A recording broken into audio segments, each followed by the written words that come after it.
Suite à la demande d'un membre de notre formidable communauté YouTube, j'ai relevé un défi intéressant. Trouver comment découper des tapis en silicone comme ceux qu'on utilise en cuisine. Et avec un peu d'imagination, ils peuvent devenir bien plus qu'un simple accessoire de cuisine. Bienvenue sur Cycrea DIY, l'atelier où ta créativité est à portée de clic. Dans cette vidéo, je vais te montrer comment faire un set de table soi-même en seulement 3 étapes simples. Et on va mettre notre Cricut Maker 3 à contribution pour transformer ces tapis de silicone en adorables sets de table pour enfants. On commencera par chercher des images adaptées sur Cricut Design Space. Puis je partagerai mon retour d'expérience sur la façon de paramétrer les découpes pour un résultat nickel.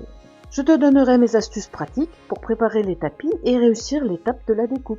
Et bien sûr, je terminerai avec quelques idées inspirantes pour aller encore plus loin. Avant de passer au réglage, commençons par concevoir nos designs dans Cricut Design Space. La première étape est de définir la taille des images.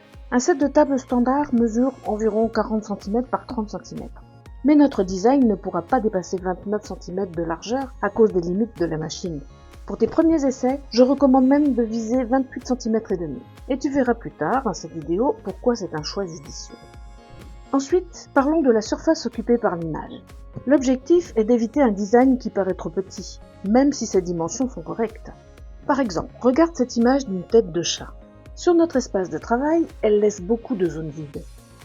Avec les outils forme, couper et souder, j'ai adapté l'image.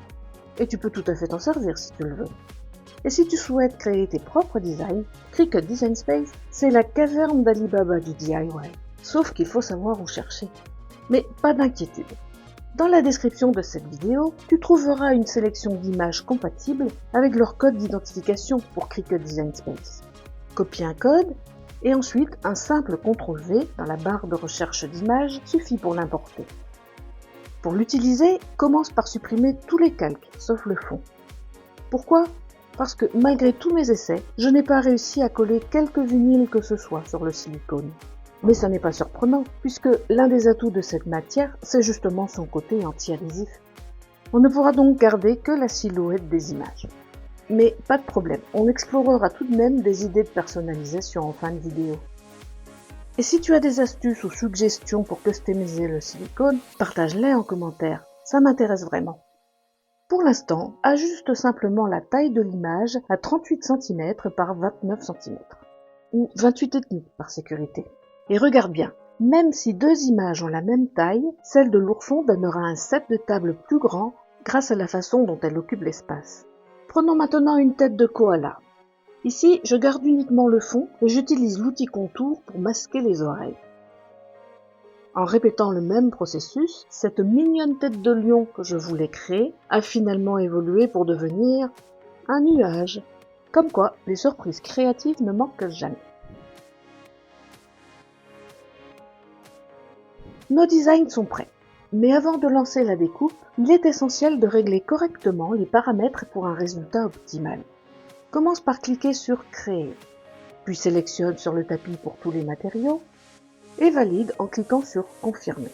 Prépare maintenant ton premier tapis de découpe. J'utilise ce tapis en silicone commandé par lot de 3 sur Amazon. J'aime bien les couleurs pastel de ceux-ci, et aussi les couleurs plus vitaminées de ceux-là.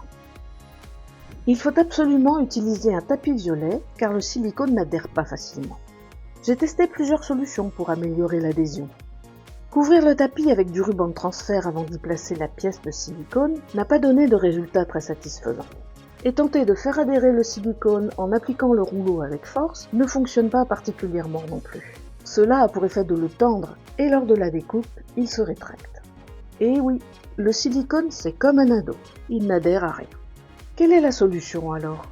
Eh bien, place le tapis en silicone sur un tapis violet en bon état, bien agrippant. C'est un point crucial. Ensuite, passe le rouleau sans trop appuyer, juste pour chasser les bulles d'air s'il y en a. Et applique simplement des pressions verticales avec tes mains pour bien fixer la pièce de silicone sans l'étirer. Enfin, sécurise le tout avec du scotch de masquage tout autour pour éviter que quoi que ce soit ne bouge pendant la découpe. Passons maintenant à la programmation de la découpe. Clique sur Continuer et sélectionne ta machine. Ensuite, clique sur Parcourir tous les matériaux. Comme le silicone ne figure pas dans la liste, nous allons créer un nouveau matériau avec des paramètres adaptés, proches de ceux du papier floqué en fait. Voici comment faire. Clique sur « Ajouter un nouveau matériau » et donne-lui un nom. Enregistre-le, puis règle la pression à 305. Contrairement au papier floqué, un seul passage de lame suffira. Donc laisse l'option « Off ». Et la lame à pointe fine convient parfaitement. Une fois enregistré, ton nouveau matériau apparaît dans la section « Mes matériaux ». Tu peux même le mettre en favori en cliquant sur le petit drapeau pour y accéder plus facilement à l'avenir, directement ici. Avec ces paramètres, j'ai pu obtenir des découpes précises, comme cette étoile ou ce chiffre 8 et la lettre A ici. D'ailleurs, avant de lancer des découpes de matériaux que tu connais peu, teste avec un 8 ou un A de 1 cm de haut environ en police Cricut 100. Consacrer un peu de temps à cette étape t'évitera bien souvent de gâcher du matériau. Revenons à nos sets de table. Avant de lancer la découpe, n'oublie pas un détail important. Il faut pousser les roues en étoile sur la droite de la machine. Tu peux garder la pression par défaut et charger ta lame à pointe fine. Et tout est prêt pour découper. Si ces conseils te sont utiles, laisse un pouce bleu, ça fait toujours plaisir. Appuie sur le bouton de lancement de la machine.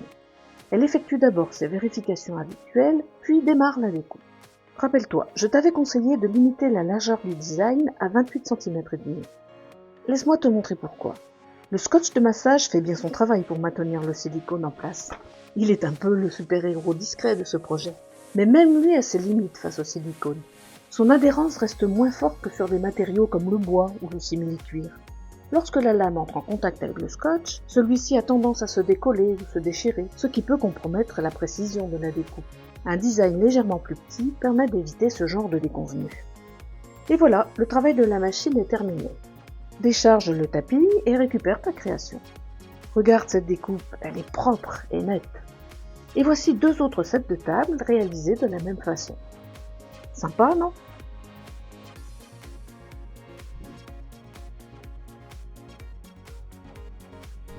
Le silicone, malgré sa résistance à de hautes températures, ne permet l'adhésion ni du thermocollant, ni même du vinyle permanent. Pour ajouter une touche d'originalité, j'ai donc choisi de découper le museau du chat sur le dernier modèle. Alors, c'est joli, hein? Mais si ton enfant verse sa soupe ici, tu pourrais bien reconsidérer l'idée. Eh oui, un set de table est censé protéger une surface, alors le percer n'est peut-être pas la meilleure idée. Et toi, qu'en penses-tu? Partage ton avis en commentaire. En parallèle, j'ai exploré d'autres idées de création à partir de ces tapis en silicone. Et pourquoi pas un bavoir? Côté pratique, il pourrait même passer au lave-vaisselle sans problème. Si ce projet t'intéresse, je te le partage via un lien dans la description de cette vidéo. Dans cette vidéo, je t'ai montré comment on peut faire un set de table soi-même avec Cricut, à partir de tapis en silicone. Ce tuto t'a guidé pas à pas de la conception des designs jusqu'à la découpe. J'ai aussi partagé les résultats des tests que j'ai effectués et mes astuces pour obtenir des créations réussies.